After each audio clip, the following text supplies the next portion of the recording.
আদালতকে সকাল থেকে তারা জিম্মি করে রেখেছে।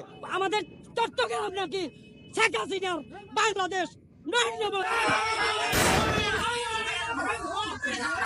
আদালতকে সকাল থেকে তারা জিম্মি করে রেখেছে।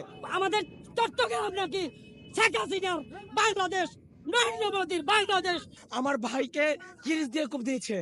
আমরা সকাল থেকে এখানে আদালতে, চট্টগ্রাম আদালতকে এই মামলা এবং চিন্ময় নামের যে আসামি তার মামলা বিষয়ে আদালতকে আজকে চট্টগ্রাম একেবারে আদালতকে সকাল থেকে তারা জিম্মি করে রেখেছে।